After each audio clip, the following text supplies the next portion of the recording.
Zoom is an American company and video conferencing software of the same name, which became especially popular during the COVID-19 pandemic. The platform allows users to conduct online meetings, webinars, conferences, and even educational sessions using video and audio communication. Zoom was founded by Eric Yuan, former vice president of engineering at Cisco Webex, in 2011.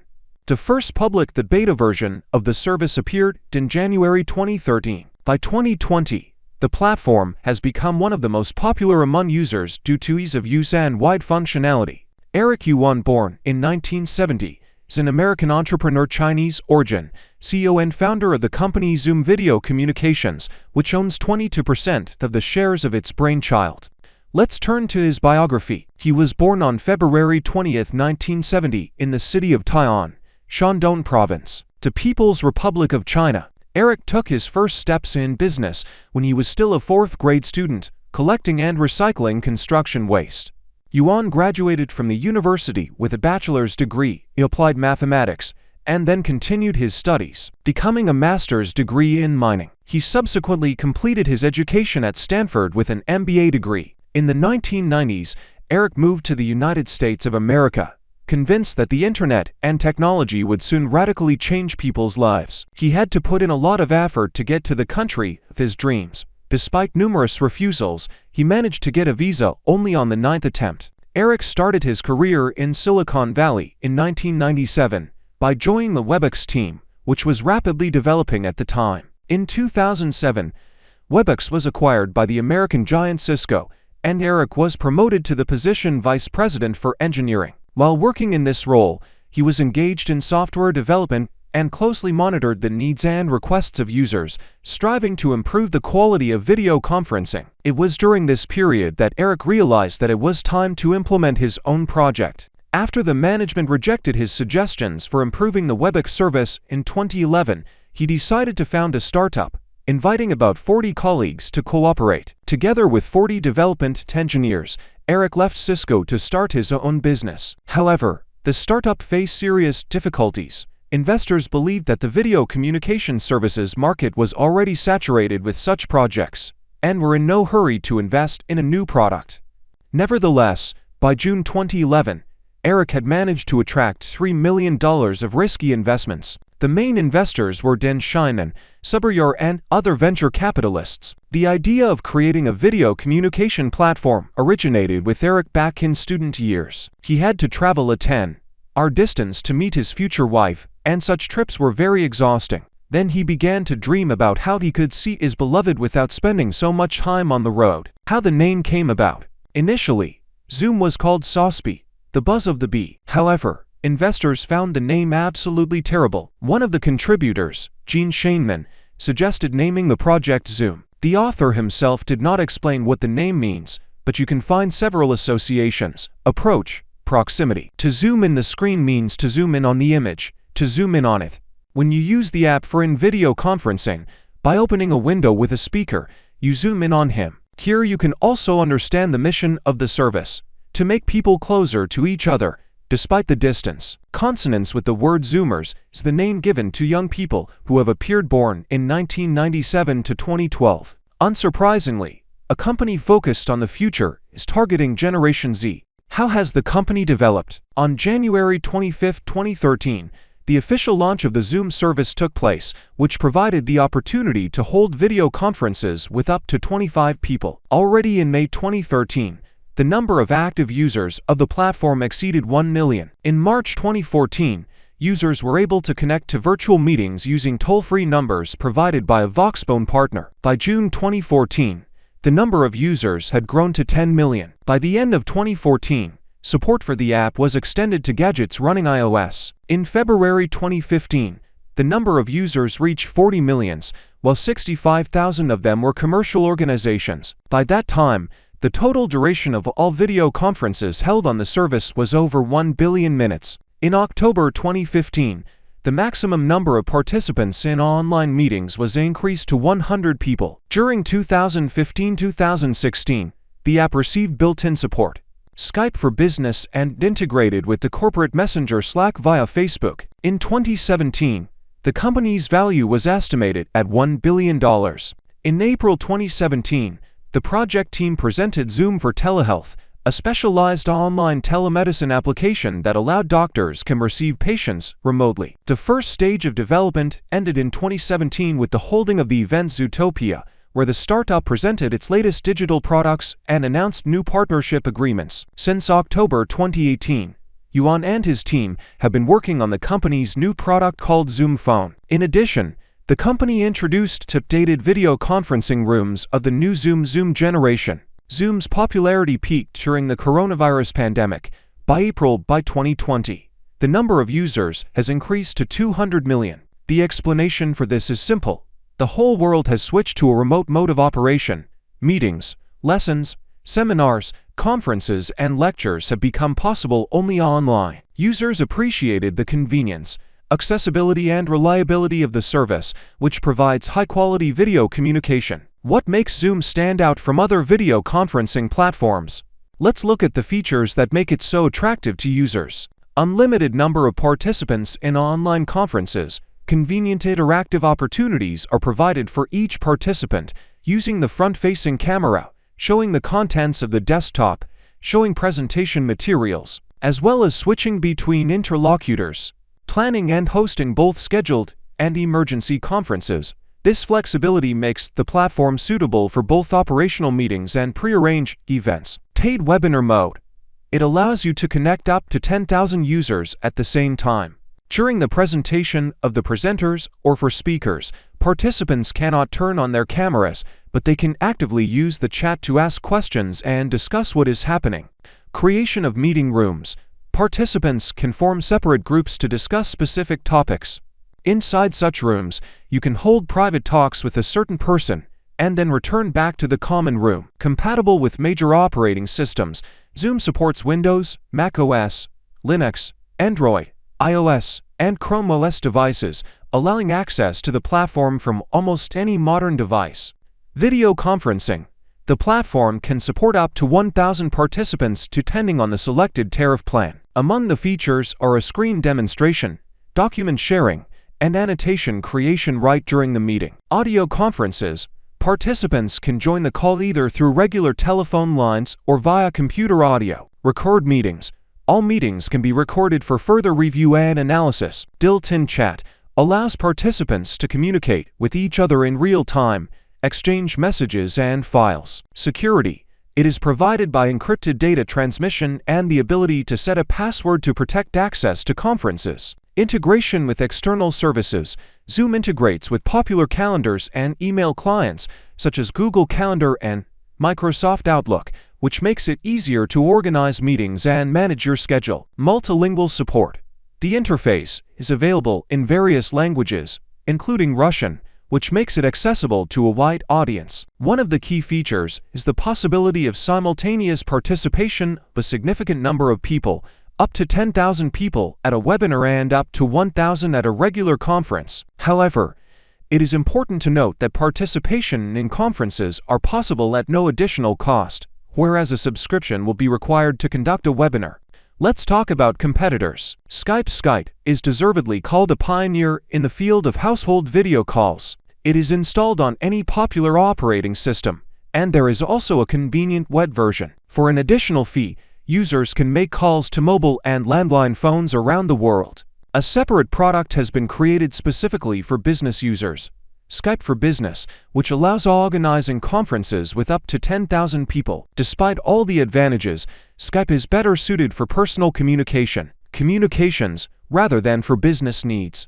There is a limit on the duration of individual conversations, a maximum of 4 hours. A group call is limited to 100 hours per month. On low-cost smartphones, the application often experiences performance difficulties, and an unstable network causes service failures. Google Hangouts Meet. This tool automatically links to your calendars and Gmail, eliminating the need to register separately. It is enough to have a Google account. The service syncs perfectly between different devices, and its interface is simple and intuitive. An important advantage is the ability to automatically broadcast meetings on YouTube.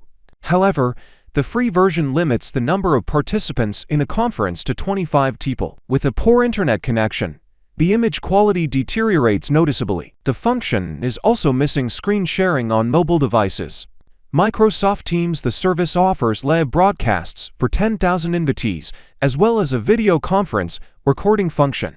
Even the free version allows you to set up a meeting for 300 participants. At the same time, the full-fledged work of Microsoft Teams is possible only if your team uses the Office 365 Business Package, Essentials, or Business Premium. Without this, buying a subscription is hardly justified. The functionality of scheduling meetings and recording webinars is available exclusively at paid rates. Cisco WebEx Meetings. Cisco WebEx has an impressive number of security and privacy certificates, as many as 19. Recording is possible, conferences, auto-framing, file sharing, and real-time chat. The service can be accessed from mobile devices, and presentations are streamed directly. Live streaming is possible for 1 million viewers. However, watermarks designed to protect content are easily removed, which reduces the level of security. The service lacks tools for conducting polls and voting. Simultaneously, the screen displays no more than 25 interlocutors. Despite the fact that Zoom does not have significant technical advantages over its competitors,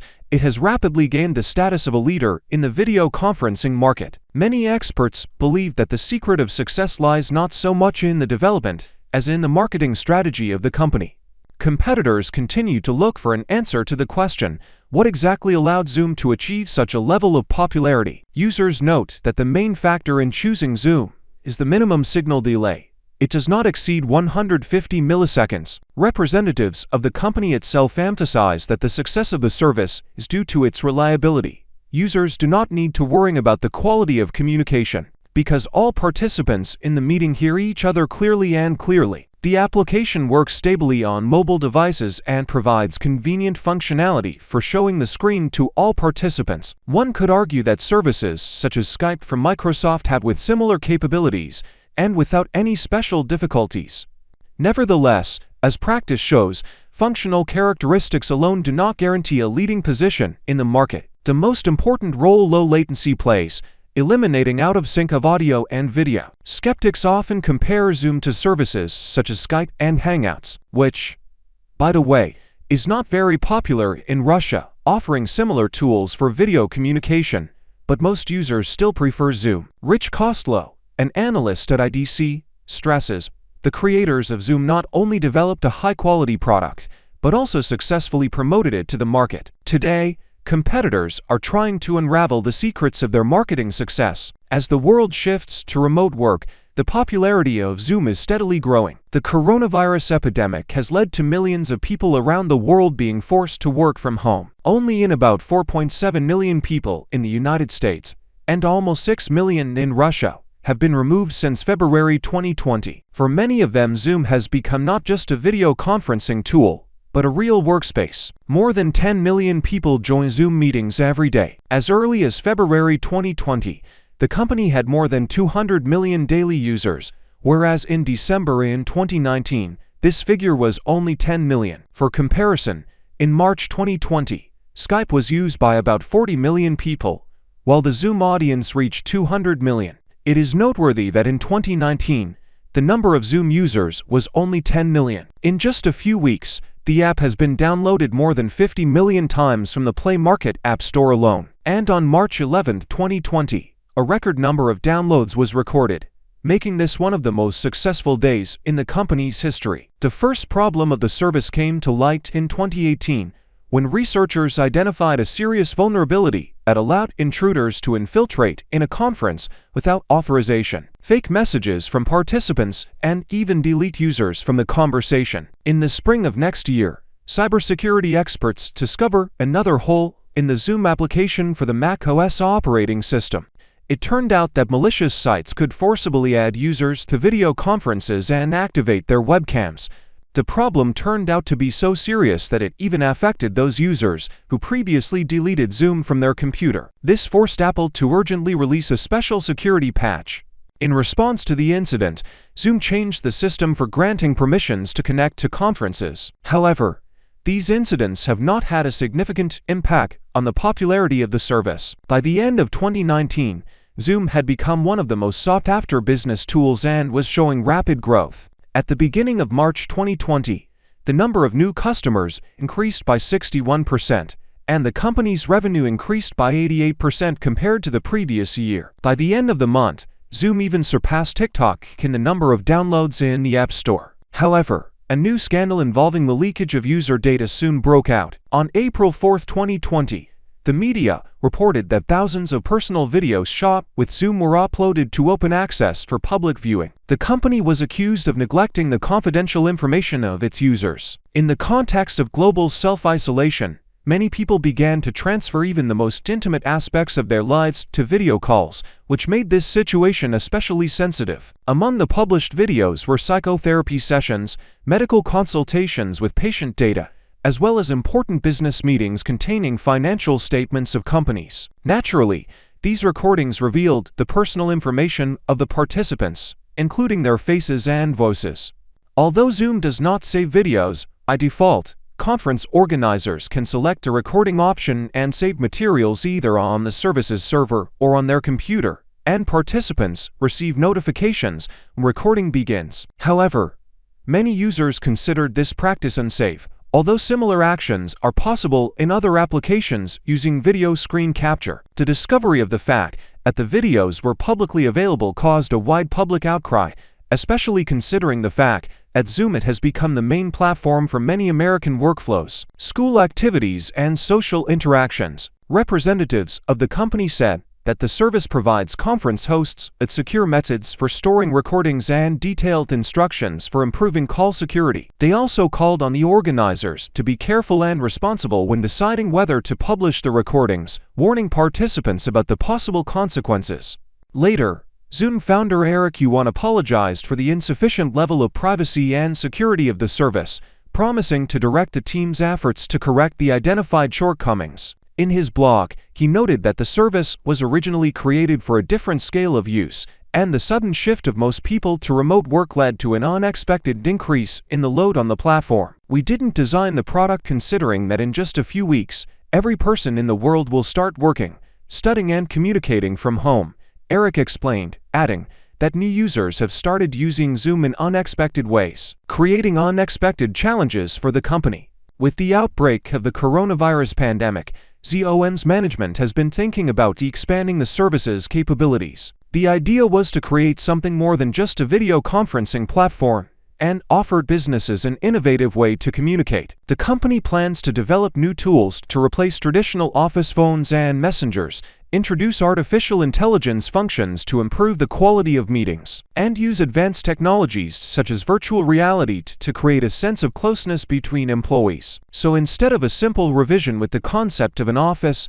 as a physical space, Zoom strives to completely rethink the very idea of a workplace. The main goal of the company remains unchanged: to provide users with the simplest and most convenient solutions, avoiding overloading the interface with additional functions.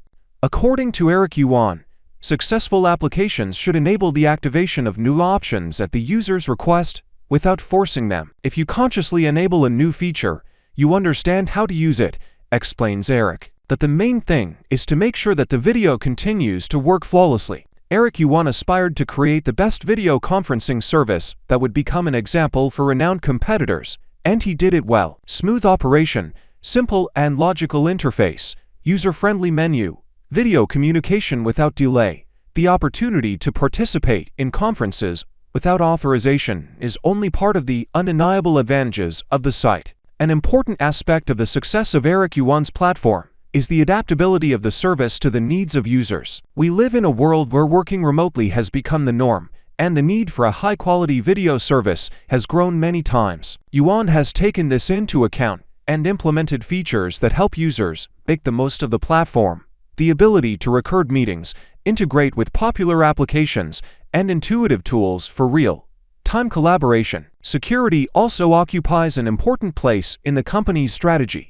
Eric Yuan understands that user trust is the key to success. The platform offers reliable encryption and data protection mechanisms, which allows meeting participants to feel confident. In addition, system updates are carried out on a regular basis, which strengthens protection and adds new features. As a result, Zoom has become not just a video calling tool, but a full-fledged ecosystem for business and training,